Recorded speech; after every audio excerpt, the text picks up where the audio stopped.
नमस्कार दोस्तों, स्वागत है आप सभी का श्री हरि ज्ञान चैनल में एक बार फिर से। दोस्तों, आज की जो कहानी है वो बड़ी ही ज्ञानवर्धक कहानी रहने वाली है। आपसे रिक्वेस्ट है कि आप इस कहानी को अंत तक देखिएगा। आपका समय ज़्यादा ना लेते हुए चलिए कहानी को शुरू करते हैं। प्राचीन गांव में एक बहुत पुराना पेड़ था जिस पर एक कौवा और कोयल दोनों रहा करते थे। एक दिन दूसरे गांव से दो युवक उस पेड़ के नीचे आकर बैठ जाते हैं और कोयल अपनी मधुर आवाज में गुनगुनाने लगी। पेड़ के नीचे बैठे उन दो व्यक्तियों में से एक व्यक्ति ने कहा कि वाह, कितनी मधुर आवाज है इस कोयल की। इसके गाने में तो मानो हमारी सारी थकान पल भर में ही गायब कर दी। दूसरा व्यक्ति बोलता है कि कितना आनंद आ रहा है इस कोयल की आवाज सुनकर। ऐसा लगता है कि सारा दिन वे ऐसे ही गुनगुनाती रहे और हम इसके मधुर गीतों में खोए रहे। कुछ देर गाने के बाद कोयल चुप हो जाती है। तभी कौवा काय काय करना शुरू कर देता है। कौवे के काय काय से परेशान उस व्यक्ति ने कहा, इस कौवे ने तो सारा मजा ही किरकिरा कर दिया है। कौवे की क्या कैसे आवाज सुनकर उन दोनों राहगीरों ने पेड़ पर पत्थर मारना शुरू कर दिए।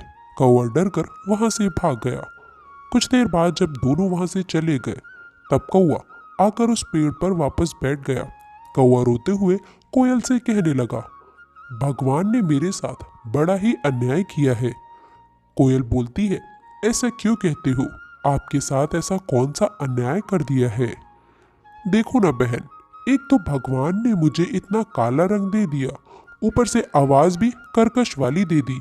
मैं जहां भी बैठकर कुछ बोलना चाहूं तो लोग वो आवाज सुनकर पत्थर मारने लगते हैं।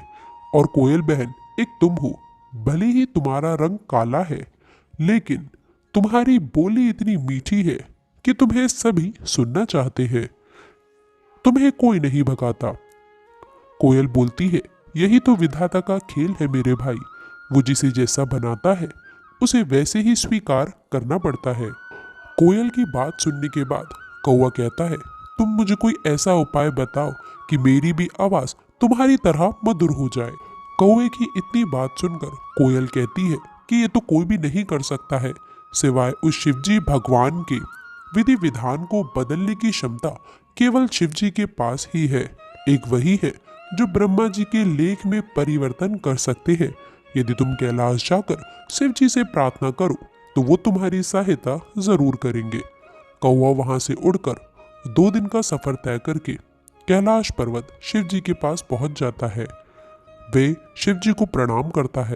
भगवान शिव कौवे के कैलाश पर्वत आने का कारण पूछते हैं और कौवा जवाब देता है और अपनी सारी व्यथा सुनाना शिवजी को शुरू कर दिया।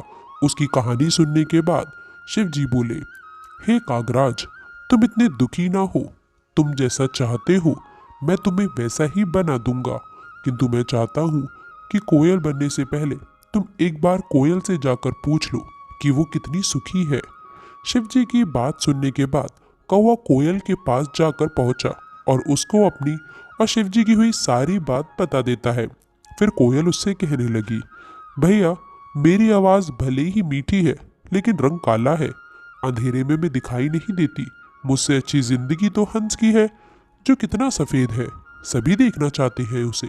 सारा दिन सरोवर में रहता है, कितना सुंदर भी लगता है। हर कोई उसे देखना चाहता है। कोयल की बातें सुनने के बाद कौवे का मन बदल गया और वो फिर शिवजी के पास पहुंचा। प्रभु, अब मुझे कोयल नहीं बनना है। वो तो अपनी जिंदगी से खुश नहीं है, किंतु हंस जरूर अपनी जिंदगी से खुश होगा। भगवान शिव कहते हैं, ठीक है, मैं तुम्हें हंस बना दूंगा, लेकिन तुम एक बार जाकर हंस से पूछ कर आओ कि वो कहीं अपनी जिंदगी से दुखी तो नहीं है। कौवा एक बार फिर उड़कर हंस के पास पहुंचा। भाई, मैं तुमसे कुछ पूछना चाहता हूँ। हंस बोलता है, पूछो भाई, क्या पूछना चाहते हो? तुम तो अपनी जिंदगी में बहुत ही खुश होगे ना? हंस बोलता है कि नहीं, मुझे हमेशा डर लगा रहता है कि कहीं कोई मेरा शिकार ना कर ले। लेकिन तुम्हारा शिकार कौन करेगा? कौवा कहता है। हंस बोलता है कि आजकल हर कोई पानी में रहने वाले पशु पक्षियों को मारकर खा लेते हैं। मुझे तो हर समय यही डर लगा रहता है कि कहीं कोई मुझे मार ना दे, यही मेरी जिंदगी है। सच कहूँ तो जिंदगी तो तोते की अच्छी होती है, हरा हरा रंग और लाल लाल चोंच।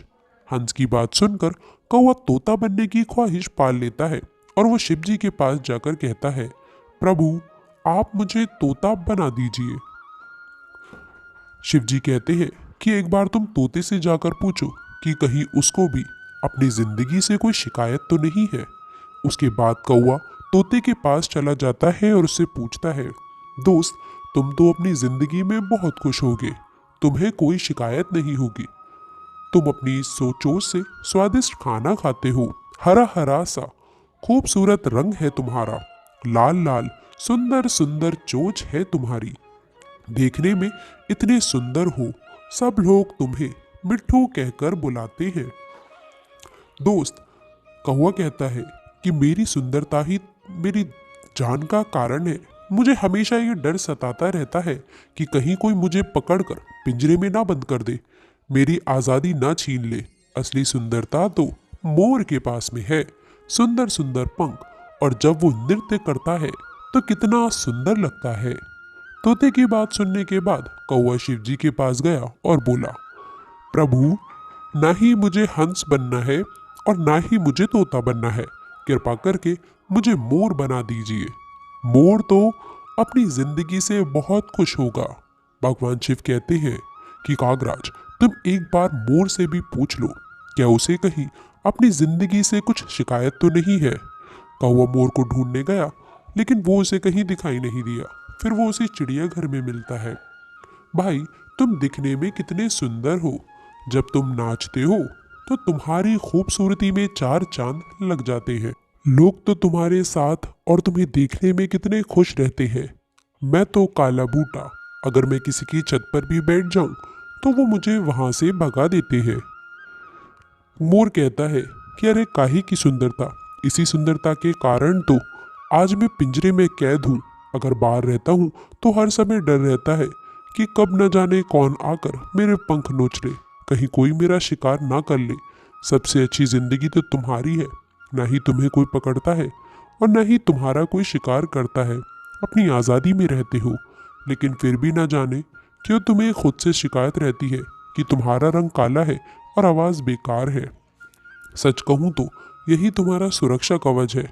मैं तो ईश्वर से प्रार्थना करता हूँ कि अगले जन्म में मुझे कौवा ही बनाए। मोर की बातों को सुनकर अब कौवे को ये बात समझ में आ चुकी थी कि ईश्वर वही करता है जो तुम्हारे लिए अच्छा होता है, ना कि वो जो तुम्हें पसंद हो। ये सोचकर कौवा फिर शिव जी के पास पहुंचा और कहने लगा, प्रभु मुझे ना तो तोता बनना है, ना कोयल, ना हंस और ना ही मोर। मैं जैसा हूँ मैं वैसा ही ठीक हूँ प्रभु।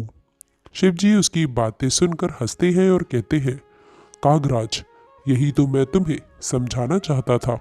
हमें किसी से खुद की तुलना नहीं करनी चाहिए, क्योंकि वो हमेशा दुख का कारण ही बनती है और हर कोई अपने आप में श्रेष्ठ होता है। अब कौवे को सारी बात समझ आ चुकी थी। वो शिव जी से आज्ञा लेकर खुशी खुशी वापस कोयल के पास लौट जाता है। तो दोस्तों इस कहानी से हमें ये शिक्षा मिलती है कि व्यक्ति को जैसा ईश्वर ने बनाया है, जैसा उसका रंग रूप बनाया है, उसे उसमें ही संतुष्ट रहना चाहिए, ना कि उसे किसी और की तुलना कर उसकी तरह बनना चाहिए। तो दोस्तों आशा करती हूँ कि आज की कहानी आप सभी को बहुत पसंद आई होगी।